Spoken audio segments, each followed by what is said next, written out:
And this concept brings us to the way I try to define and explain to people what real spiritual enlightenment is.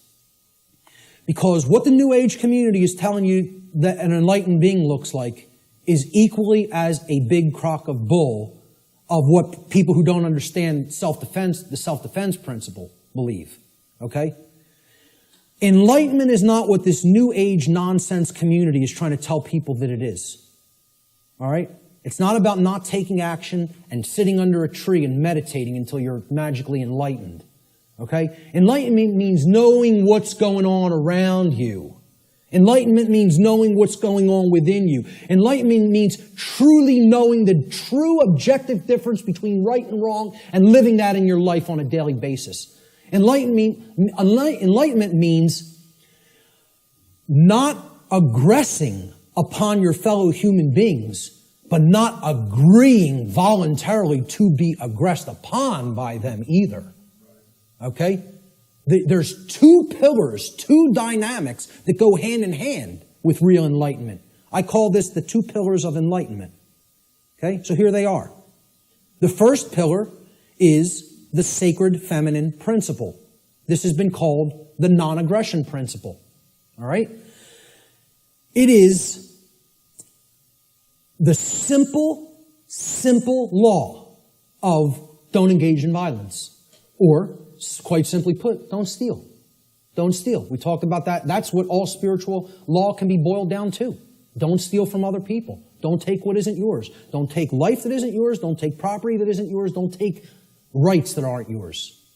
They're the property of others. Respect their ownership. Okay? Most people can grasp this pretty readily.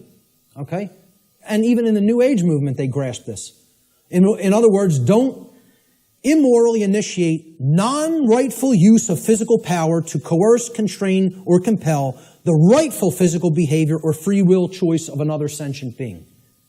Respect other people's free will, their rights, their property, their life, period. Real simple. It's the golden rule. Don't do things to other people that you don't want done to you. I always state it in the apophatic, in the negative. It's much more powerful that way.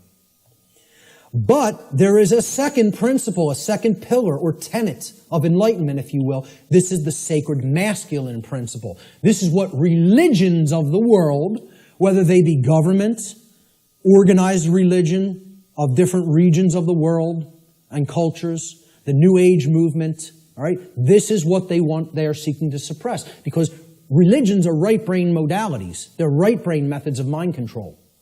Just like government, who thinks it's a monopoly on the physical use of force, that's a left-brain imbalanced mindset. All right?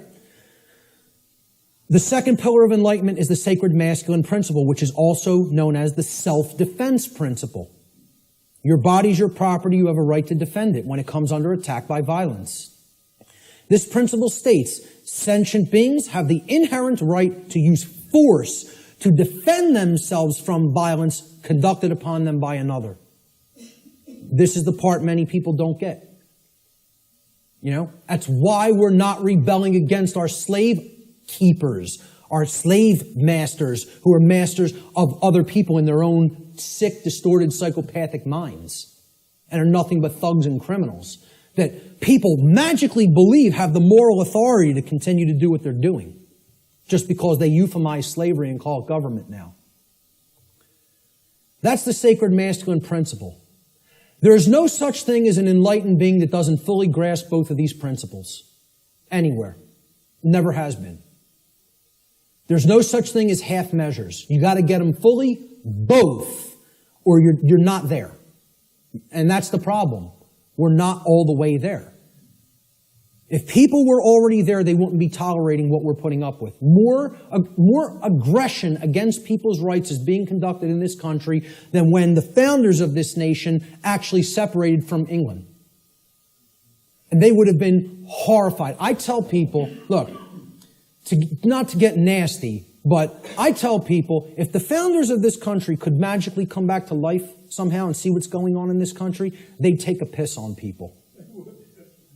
That's what they would do. That's how much disrespect they would have for what we're putting up with. You know? Again, just to say it the way it really is. That's what they would want to do to us. Because they would tell us, we warn you about all this. We warn you about it all. And you know what you did? You ignored it. Ignored it. So what did all those people who died in that revolution die for?